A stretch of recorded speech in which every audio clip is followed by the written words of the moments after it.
When we look back over the historical evolution of mankind and see how event follows event in the course of the ages, we are accustomed to regard these events as though we might find in more recent times the effects and results of earlier ages, as though we could speak of cause and effect in history in the same way as we do in connection with the external physical world. We are, however, bound to admit that when we do look at history in this way, nearly all of it remains unexplained. We shall not, for example, succeed in explaining the Great War simply as an effect of the events that took place from the beginning of the century until the year 1914. Neither shall we succeed in explaining the French Revolution at the end of the 18th century out of the events that preceded it. Many theories of history are put forward, but they do not carry us very far, and in the last resort we cannot but deem them artificial. The truth is that the events in human history only become capable of explanation when we look at the personalities who play a decisive part in these events in respect of their repeated lives on earth. And it is also true that when we have given attention to this study for a considerable time, when we have observed the karma of historical personages as it shows itself in the course of their lives on earth, then and only then shall we acquire the right mood of soul to go into the matter of our own karma. Let us then today study karma as it shows itself in history. We will take a few historical personages who have done something or other that is known to us, and see how this deed or course of action may be traced from that which was written into their karma from their earlier incarnations. It will in this way become clear to us that the things that happen in one epoch of history have really been brought over by human beings from earlier epochs. And as we learn to take quite seriously, it is too often considered as mere theory, all that is said about karma and repeated earth lives, as we come to place it before us in precise and concrete detail, we shall be able to say, all of us who are sitting here have been on the earth many times before, and we have brought with us into this present earth life the fruits of earlier earth lives. It is only when we have learned to be quite earnest about this that we have any right to speak of the perception of karma as something that we know. But the only way to learn to perceive karma is to take the ideas of karma and put them as great questions to the history of man. Then we shall no longer say what happened in 1914 is the result of what happened in 1910, and what happened in 1910 is the result of what happened in 1900, and so on. Then we shall try instead to understand how the personalities who make their appearance in life themselves bring over from earlier epochs that which shows itself in a later one. It is only on this path that we shall arrive at a true and genuine study of history, beholding the external events against the background of human destinies. History sets us such a number of riddles, but many a riddle is cleared up if we set about studying it in the way I have described. People appear sometimes quite suddenly in history, shooting in, as it were, like meteors. You examine their education and upbringing, it affords no explanation whatever. You examine the age to which they belong. Again, you can find no clue to the problem of their appearance in this particular time. Karmic connections alone will afford the true explanation. I will speak of one or two such personalities who have lived in times not very far distant from our own, and whose lives readily suggest the double question: what were their circumstances in an earlier earth life, And what have they brought over from that earlier life that has made them as they are now? Or, again, let us take the case of personalities of an earlier age who lived a long time ago in the history of evolution. Here we are anxious to know when they came again to Earth, and what sort of people they were in a later incarnation. If in an earlier life they attained to fame and renown, we ask ourselves, what did they become when they returned? We would like to be able to add other lives to the one of which we read in history. Perhaps they were historical characters a second time, or perhaps renowned in some other way. In any case, we would like to know the connections. Now, connections of this kind are exceedingly difficult to investigate.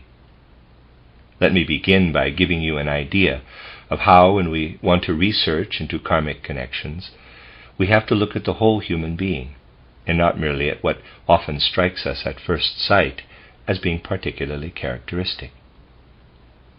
I should like here to give an example which may seem rather personal.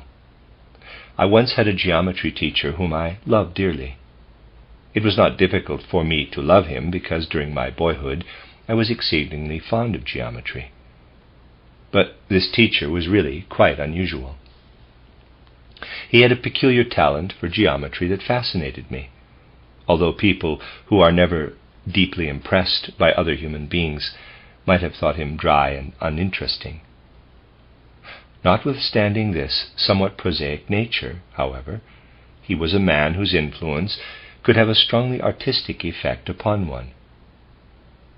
I always had an intense desire to unravel the secret of this personality, and I tried to apply the methods of occult research by which this end can be attained.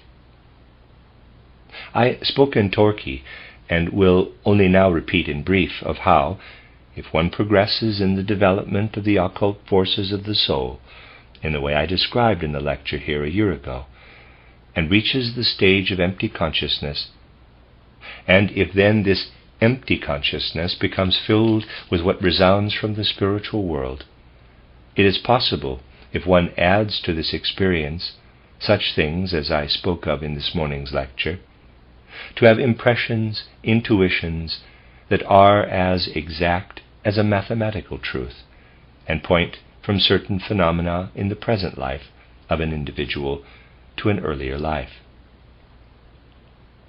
Now, the wonderful way in which this teacher of mine worked in geometry, his whole method of handling the subject, made me deeply interested in him. And this interest remained even after his death at an advanced age. Destiny never brought me into actual contact with him again after I left the school in which he taught, but his personality stood before me in the spirit as a reality, until the day of his death and after his death. He stood there before me in particular clarity in all the detail of his bearing and actions.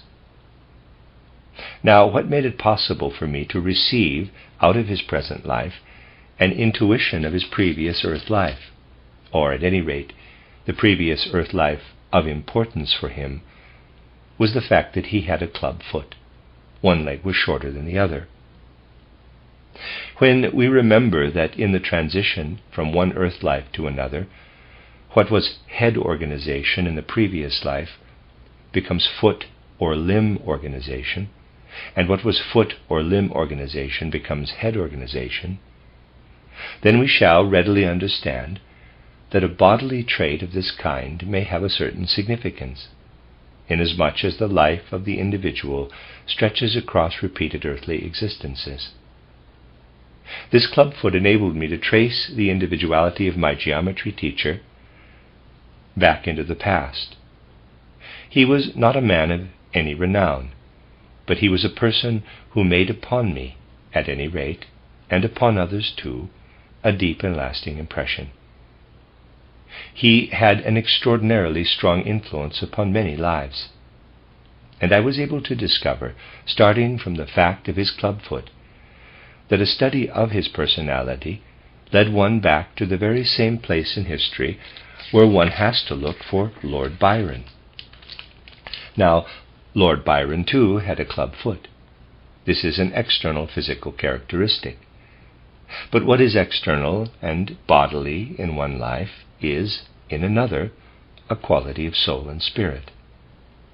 And this characteristic led me to recognize that the two personalities who were not now contemporaries, for my geometry teacher lived later than Byron, had in an earlier earth life been together. In the modern age, they had lived as poet and geometrician, each a genius in his own line, the one becoming widely famous, the other making only upon a few individuals an intimate impression which influenced the shaping of their destinies. In an earlier life, however, in medieval times, they had been side by side. Together they had listened to the legend of the Palladium, the holy treasure that had once been in Troy, had then come over with Aeneas, and was regarded by Rome as the talisman upon which her fortunes depended. The Emperor Constantine afterward took it across to Constantinople, and the successes and happiness of Constantinople and its history depended on this Palladium. The legend, looking prophetically into the future, went on to say that whoever acquires the Palladium, his shall be the rulership of the world. This is not the time for me to enlarge upon the merits and content of the legend. I will only say that these two individuals, who were at that time incarnated in what is today called Russia, undertook together with warm enthusiasm the journey to Constantinople in search of the Palladium. They were not able to obtain possession of it, but they kept the enthusiasm alive in their hearts. And now we can actually see how Lord Byron resolved to go in search of the Palladium in another guise when he took part in the Greek struggle for freedom. If you study carefully the life of Lord Byron, you will find that a great deal in this gifted poet is due to the fact that in an earlier earth life he had been spurred on by enthusiasm for such an enterprise. Again, as I look back upon my geometry teacher, with his modest, unassuming character, I can see how he owed his charm and endearing qualities in this life to the enterprise of that earlier time, although his part then had been a secondary one. Had he taken an equal share in it with the individuality who became Lord Byron, he would have been a contemporary of his again in the later life. I bring this example before you in order that you may realize that we have to look at the whole human being if we want to investigate karmic connections. We have even, for example, to note bodily defects or deformities. If we find that a person has some distinguishing talent of a spiritual kind in one earth life, let us say has been a great painter, we must not draw the abstract conclusion that he was a great painter in his former earth life. What we see on the surface are only the waves thrown up by karma, which flows in deeper waters below and has to do with body, soul, and spirit. We must take the whole life into the horizon of our vision. It will frequently happen that little characteristic actions of a person, such as the way he moves his fingers, will lead the way to karmic connections far sooner than any outstanding activities he may have undertaken, and that are from every other aspect of more consequence. I once had the experience of being able to arrive at deep and intimate karmic connections in the case of a certain person by giving attention to quite an incidental peculiarity that made a strong impression upon me.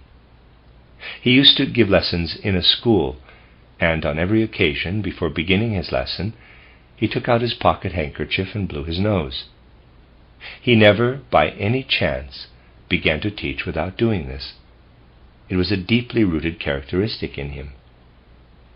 The impression it made upon me was significant, and I was able to read in it a pointer two important features of his former earth life. It is in these signs that we have to find some significant trait in the person that will often take us back to the earlier incarnation. And now I would like to show you how interesting, from an historical point of view, the question of karma becomes. Let us take a few concrete cases. For example, the case of Swedenborg, who appears in such a striking way in the 18th century. Last year I spoke of him in Penmanmar from quite a different standpoint. Footnote, see Lecture 7, The Evolution of Consciousness, Rudolf Steiner Press, 1966, end of footnote. I spoke then of his spiritual qualities, but I did not touch upon his karma. Swedenborg is a very remarkable figure. Until he was more than 40 years old, he was a great and notable scholar, of such repute that the Swedish Academy of Science is even now still occupied in bringing out the numerous scientific works he left behind, purely scientific works.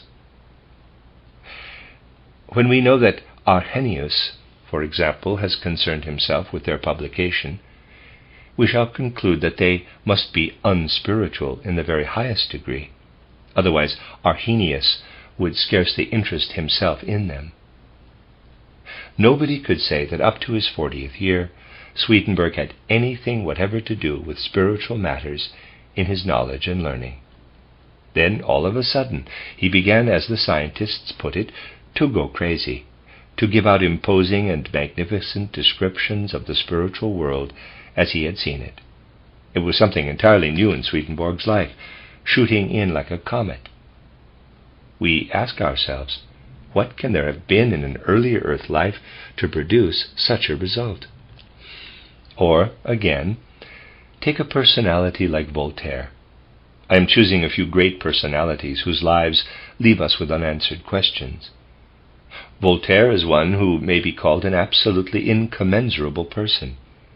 We are puzzled to know how this strange character, now scornful and contemptuous, now pious, not to say unctuous, could grow up as a product of his age. Or again, how he could have the tremendous influence he did have upon it. With what irony does destiny work? Voltaire had a deep influence upon the King of Prussia, and this connection between Voltaire and the King of Prussia was a most significant factor in the destiny of the spiritual life of Europe. One cannot help asking, what really lies behind all this in the deeper background of history? We may take still a third case, and one not without meaning for our own day, when many things are thrusting themselves upon our notice from the background of existence. Take the case of Ignatius Loyola, the founder of the Society of Jesus, who died in the 16th century. When we follow the remarkable destiny of the Jesuit order that he founded, we are compelled to ask the question, what kind of life had Ignatius Loyola after he passed through the gate of death? And if he has come again, what part has he played in the more recent history of mankind? There you have questions which, if they can be answered, may well throw a light upon the background of very much that has happened in history. Intuitive vision led one back, for example, to a soul who lived in the 5th century A.D., not long after St. Augustine, and who was educated in the schools of northern Africa, as was St. Augustine himself. In these schools, the personality of whom I am speaking became acquainted with all that proceeded from the Manichaean wisdom, and from the wisdom of the East, which had, of course, undergone such great changes in a later age. In subsequent wanderings he came across to Spain, and there absorbed what may be called early Kabbalistic doctrine, teachings which open out a vista of great cosmic relationships. Education and experience thus equipped him with an extraordinary wide outlook, and at the same time with knowledge that sprang from two main sources, one already in decadence, and the other just beginning to flourish. The result was to give him in one respect a deepened life of soul, but at the same time to leave him in uncertainty and doubt. After many travels on earth, this personality passed at length through the gate of death. And at a definite point, between death and rebirth, his karma brought him in touch with a particular genius, a particular spiritual being belonging to the world of Mars. You know that in the period between death and a new birth, a human being builds up spiritually the karma he has afterward to bring into physical embodiment in later earth lives. Now, not only do other human souls with whom he is karmically connected share in this work with him, but the beings too of the various spiritual hierarchies. These beings have tasks to fulfill as the result of what a human soul brings over from earlier earth lives. And so this soul of whom I am speaking was engaged in building up his karma for the next life on earth. Now, it happened that through all he had received and done, through all he had thought and felt in earlier lives, especially in the life that was particularly significant and of which I have just given you a brief sketch, he was brought very near to a spiritual being belonging to the world of Mars. He acquired thereby a strongly aggressive nature, but on the other hand also a wonderful gift of speech. For Mars beings prepare from out of the cosmos all that belongs to speech and language, and place it into the karma of human beings.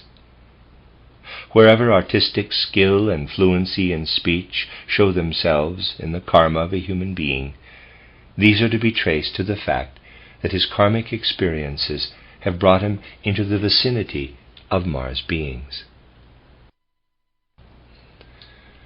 The individuality of whom I am speaking had been in the company of one particular Mars being, a being who now began to interest me intensely when I had recognized him in connection with this soul. The individuality himself appeared again on earth in the 18th century as Voltaire. Thus Voltaire bore within him from his earlier earth life the learning of the schools of northern Africa and of Spain, elaborated and transformed through the fact that the shaping of his karma had taken place with the help of this particular Mars being. When you consider Voltaire's great gift of language, and on the other hand his instability in many things, when you consider his writings, not so much their content as his manner and habit of working, you will come to understand how it all follows quite naturally from the karmic influences I have described. And when we observe how Voltaire comes over from his earlier earth life with his aggressiveness, his fluency of language, his power of satire, his only partially concealed lack of integrity, yet at the same time his genuine and ardent enthusiasm for truth, when we study all this in connection first with his former incarnation and then with his association with the Mars being, the personality of Voltaire, and still more from an occult point of view, this Mars being, will begin to be of great interest to us. It was my task at one time to follow this Mars being, and through this being, certain events on earth received great illumination. We meet in history with the remarkable figure of Ignatius Loyola, the founder of the Society of Jesus. Ignatius Loyola was, to begin with, a soldier. He was stricken with a severe illness, and in the course of it was inwardly impelled to carry out all kinds of soul exercises, which were the means of filling him with such spiritual strength that he became able to set himself the task of rescuing the old Catholic Christianity from the spread of evangelicalism. And thanks to the forces he had acquired through having a wounded leg, that is the interesting point, he succeeded in founding the Order of the Jesuits, which introduces occult practices of the will in a most powerful manner into practical religious life. What we may think of this from other points of view is not here our concern. Ignatius Loyola, in establishing the Jesuit order, sought to represent the cause of Jesus on earth on a grand scale, in a purely material way, through the training of the will. Anyone who studies the remarkable life of Ignatius Loyola cannot fail to conceive a certain admiration for it. And now, if we pursue the matter further with the occult insight of intuition, we come to something very significant. Ignatius Loyola was the means of starting the Jesuit order, which has done more than anything else to bring Christianity right down into the earthly material life, accompanied, however, with a strong spiritual power. The Jesuit order has one rule, which goes altogether against the grain in men of the present age, but which, notwithstanding, has contributed more to its effectiveness than any other factor. Besides the usual monastic vows, besides the exercises, besides everything else that a candidate has to undergo before he can become a priest, the order of the Jesuits has, in addition, this rule, namely, that there shall be unconditional subjection to the command of the Pope of Rome. Whatever the Pope orders to be done, it is never asked in the Jesuit order what opinions there may be about it. It is simply carried out, because the Jesuits are convinced that higher things of the Spirit make themselves known through the Pope, and that it behooves them in unconditional obedience to Rome to carry out the commands of this higher authority. A doubtful and precarious rule. Nevertheless, it implies a great selflessness that is present in Jesuitism, and again signifies a tremendous increase of strength. For everything a man does with intense energy, putting forth all his force, and acting not on his own authority nor out of emotion, everything a man does in this way gives him extraordinary strength. It is a strength that moves, so to speak, in the lower clouds of material existence, but it is nonetheless a spiritual force. It is in truth a remarkable phenomenon. And now, if we follow up these extraordinarily strange and imposing facts, we come to discover that the same Mars genius, who plays a part in the life of Voltaire, accompanied the life of Ignatius Loyola from the moment when he passed through the gate of death. The soul of Ignatius Loyola was perpetually under the supersensible influence of this Mars genius. As soon as Ignatius Loyola had passed through death, things were immediately quite different for him than they are for other men. Other men do not at once lay aside the etheric body at death, but only a few days later, and have a brief retrospective vision of the past earth life before entering upon the journey through the soul world. In the case of Ignatius Loyola, this retrospective vision lasted for a very long time, and by reason of the special kind of exercises that had been working in his soul, a close and intimate connection was able to be established between the soul of Ignatius Loyola and the Mars genius. For a strong and active affinity, an elective affinity, so to speak, existed between this Mars genius and all that had gone on in the soul of the sick soldier, who, through the injury to his foot, had been forced to take to his bed, and from being a soldier had become a man who could not use his leg. All these circumstances had had a deep and powerful effect upon Loyola, and when we look at the whole man it becomes clear. These circumstances led Ignatius Loyola into connection with the Mars genius, whom I had learned to know on another path of investigation.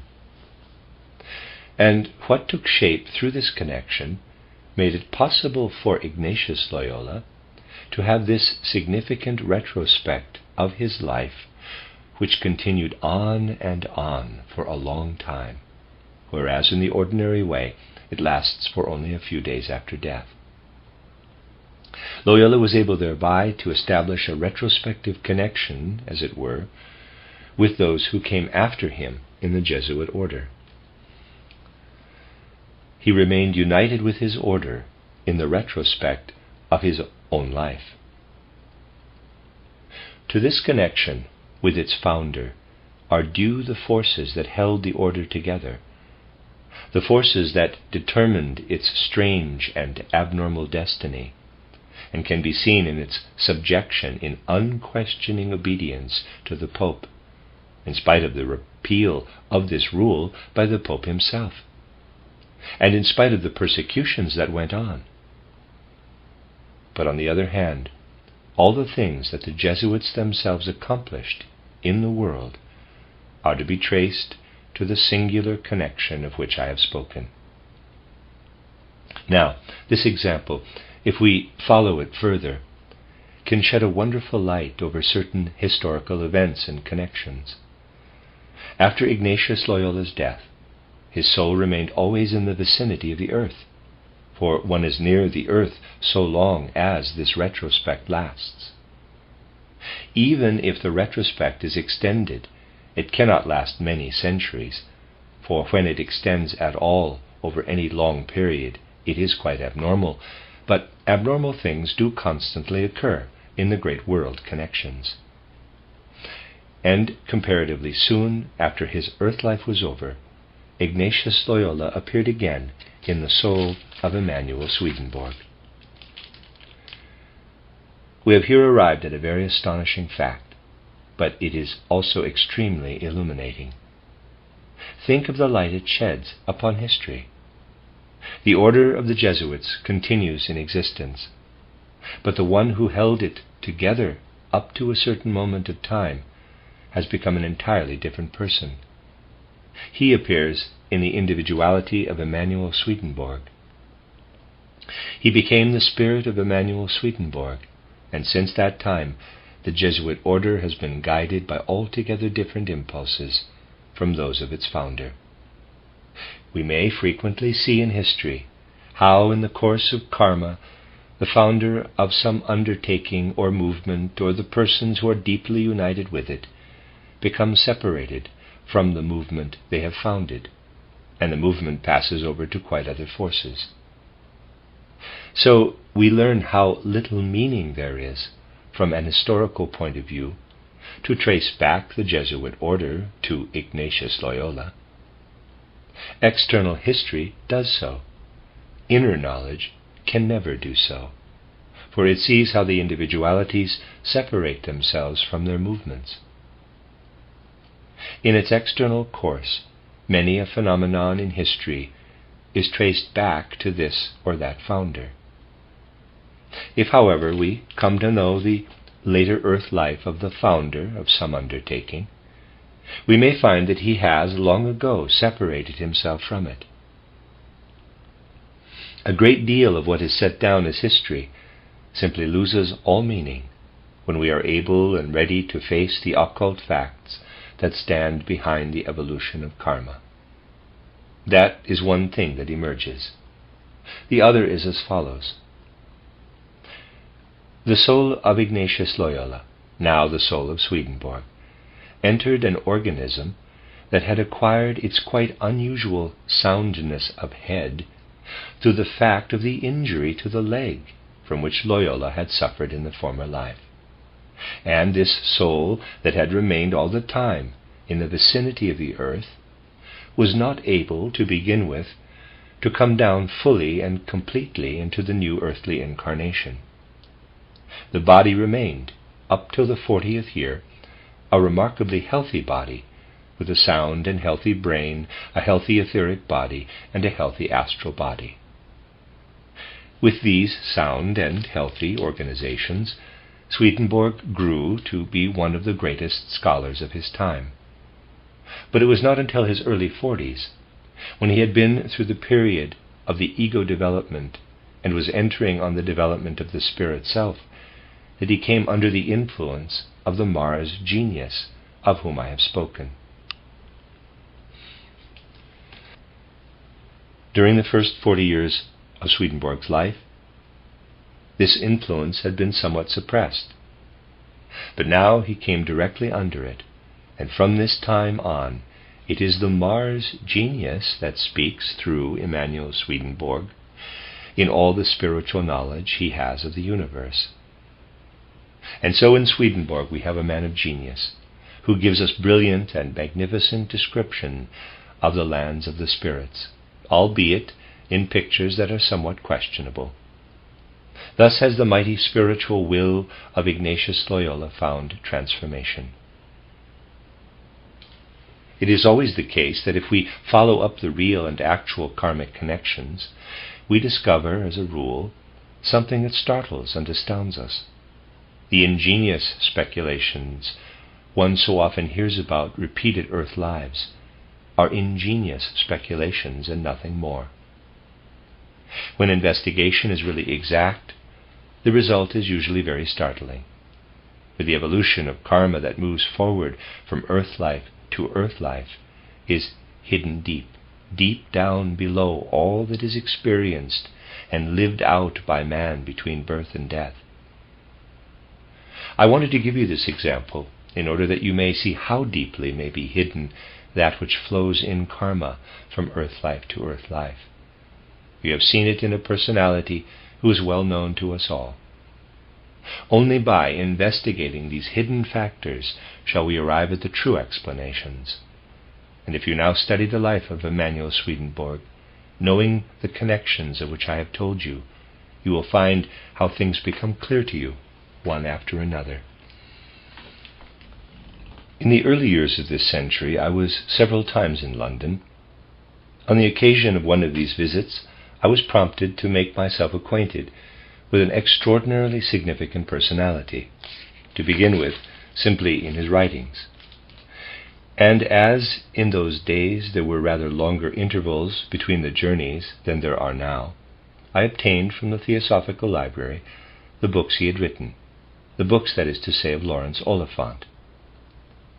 Laurence Oliphant is a remarkably interesting and significant personality. He strikes you in this way directly you begin to study his writings.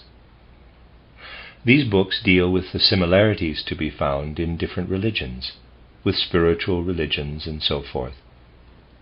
And all of them bear evidence of a deep understanding of how in the various processes of his body and soul man is connected with the secrets of the universe. When you read Oliphant's writings, you have the impression, here is a picture of man in his earth life that owes its inspiration to deep cosmic instincts. The processes of the earthly life of man that are connected with birth, embryonic life, descent, and so forth, are described in such a way as to show how man as microcosm is wondrously rooted in the macrocosm. Now, I was very soon led in this study to a point where the figure of the dead Laurence Oliphant stood before me, but not in a form which suggested that I had here to do with the individuality as he was then living after death. It was rather that what was contained in these writings, parentheses, which may be described as setting forth a kind of cosmic physiology, a cosmic anatomy, close parenthesis, began to come alive, began to spiritualize, and a figure appeared, not at all at once entirely clear, but unquestionably there before me on many different occasions. I was able to make occult investigations into the matter, and I could never do otherwise than bring the figure into connection with what came to me from reading Oliphant. It was very often there before me. At first I was often unable to satisfy myself as to what this figure wanted, what its manifestations meant. The whole manner of its appearance, however, left me in no doubt whatever that it was none other than the individuality of Laurence Oliphant. And it was likewise clear to me that this figure had had a long life in the time between death and a new birth. That is to say, the birth as Laurence Oliphant, probably only broken by one earth life, that was not very significant for the rest of the world. What might not then be hidden in the personality of Laurence Oliphant? In short, this appearance of the figure of Laurence Oliphant suggested significant questions of karma. When I entered on an investigation of the karma, a spiritual being became manifest who is engaged in the elaboration of human karma in the same way as the Mars being of whom I told you in connection with Voltaire and with Ignatius Loyola. Now, one may get to know such genii in the most varied ways. They are especially present when it is a question of undertaking spiritual investigation into that which appears, primarily, in physical manifestation among men on earth. I was always drawn to this kind of research. My title, Philosophy of Spiritual Activity, leads, as you know, to a treatment of the life of will from a cosmic standpoint. Such matters always interested me deeply. Then again, the questions that now arise out of the tasks of the anthroposophical movement lead to investigations of karma. I do not say our task is exhausted in the investigation of karma, for this can always only be a part of it, and the investigations of karma lead once more to genii such as the Mars genius of whom I have told you. These genii are, however, also to be met with on the path of another kind of research, to which I have alluded, and the results of which appear in the book that Dr. Ita Wegman and myself have worked out together in the sphere of medicine, footnote, titled Fundamentals of Therapy, an Extension of the Heart of Healing Through Spiritual Knowledge, end of footnote. When one seeks in this way for an initiate knowledge of nature, one comes to us in a similar way to Mercury genii. These Mercury genii approach one because they play a special part in the karma of human beings. When man is passing through the life between death and a new birth, he is first of all purged in respect of his moral qualities. This takes place under the influence of the moon beings. Through the Mercury beings, his illnesses are transformed into spiritual qualities. In the Mercury sphere, the illnesses a man undergoes in life are transformed by the Mercury genii into spiritual energies, spiritual qualities. That is an exceedingly important fact, and one which leads further, namely to the investigation of questions of karma in matters that are in any way connected with disease. Now, the investigations which I described in Torquay led me into close contact with the spirit of Brunetto Latini, the teacher of Dante. When one penetrates into these spiritual worlds in the manner described, it also becomes possible to stand before individualities in the form in which they lived in a particular epoch. Thus one can stand face to face with Brunetto Latini, the great teacher of Dante in the 13th century. Brunetto Latini still possessed a knowledge whereby nature was seen not in the abstraction of natural laws, but as under the influence of living spiritual beings. On the way back to his native town of Florence, from his post as ambassador in Spain, Brunetto Latini heard all kinds of reports that troubled and disturbed him, and in addition he had a slight sunstroke. In this condition, and under the influence too of the pathological disturbances, glimpses came to him of nature in her creative work, of cosmic creation, and of the connection of man with the planetary world.